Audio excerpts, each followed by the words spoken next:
I came up with this idea randomly in my head. Like there was no inspiration. I was like, dude, like I'm going to run across the state of Texas.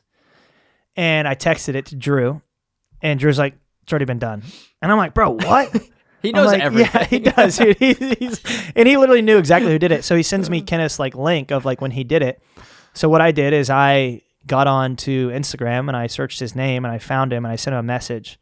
And I was like, hey, bro, like, you know, and people can be really touchy about this, you know, because, you know, he's like, well, like he could have had all right to tell me to fuck off. Like, so I sent him a message. I'm like, hey, dude, I was like, I came up with this idea of like running across Texas. Like I saw that you already did it. I would love to hop on a Zoom call with you. And he's like, yeah, dude. He's like, how about like you hop on a call with my whole team?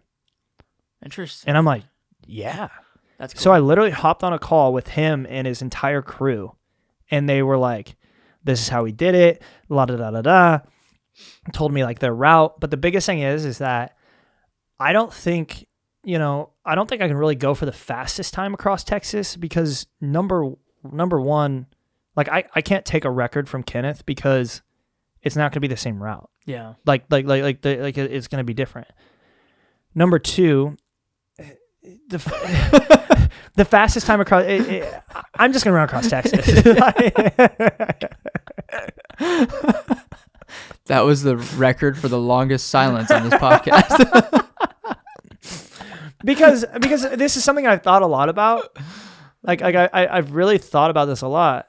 On, you know, I'm not here to like take his record. Like I just want to do something really hard. Yeah. And how cool it'd be to run across this state of Texas. Like that's hard. And like Texas is the largest state. Yeah. And West Texas is mountainous, hilly too. Yeah. So I think it's like 45,000 feet of elevation gain.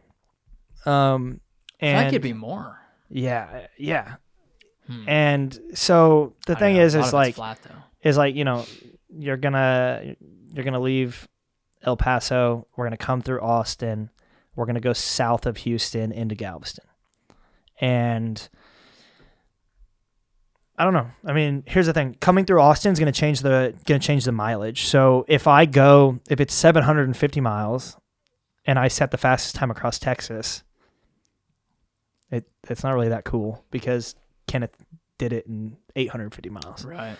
So for me, it's just getting across the state. And if it takes, you know, I would love to do it in 2 weeks just because that's just kind of the time frame in my head. You know, I don't want to be out there for that long. Yeah. But if it takes me, you know, 30 days, no matter what, we're going to move across Texas. People have done it. There's been multiple people that have done it. How many miles a day?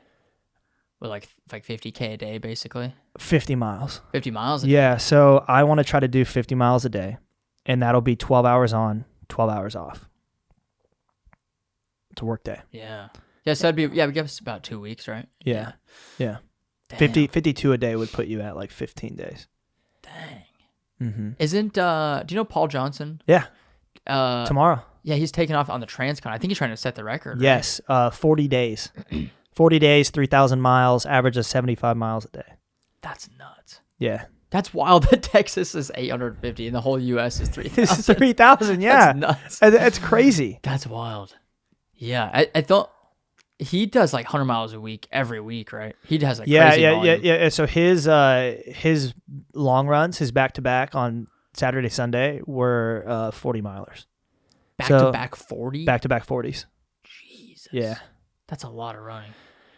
Yeah, I mean, you're running for 7 hours. It's a work day of running on Saturday and Sunday. But how are you going to train for? Are you going to do anything differently, or just kind of like do what you? I don't think so. And someone asked me this. They're like, how do you train for that? And I'm like, I think that there's more like in this type of distance and this type of like endeavor where you're doing 50 miles a day. I think it's more. How are you going to train for recovery? Yeah. More than train for the miles. And to me, it's like, okay, I think that the training lies in testing and trialing products that are going to aid in the fastest recovery possible. So is it a supplement? Is it the compression boots? Is it an ice bath? Is it a sauna? Is it, so I think the biggest thing is like going out and like this is how you could test it, I think.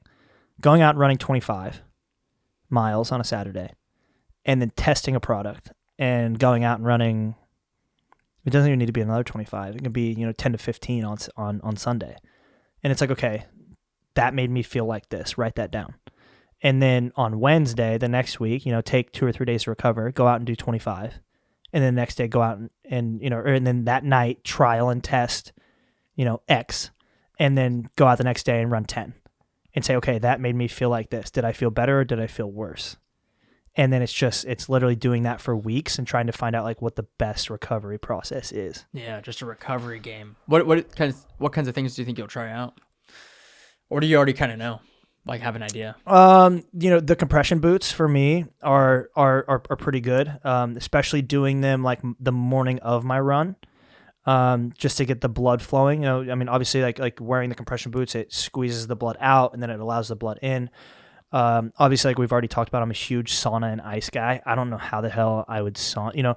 I've seen them on trailers. Like a portable sauna for sure. Yeah. Sauna Box has a portable sauna that I actually already have in the garage. So having a portable sauna that you can pop up at the end of the day. Ice barrel, having an ice barrel there that you can just fill with ice and get in an ice bath. And then just, products like the nitric oxide beet, right? Like you're taking a beet powder to help dilate the blood vessels, which is helping with nutrient flow. That's another key. There's devices out there, red lights. Then there's other recovery devices, shock therapy. I've actually thought about, depending on how much money that we can raise, to make this happen, putting a physical therapist on, a 2 week 2 weeks of pay to come out and like make sure that I'm taking care of the body. But with that being said, the biggest thing that I'm doing here is, once again, like I said, with the run, with the flag, I raise money for Valor Fit. I want to try to raise $100,000 for Valor Fit.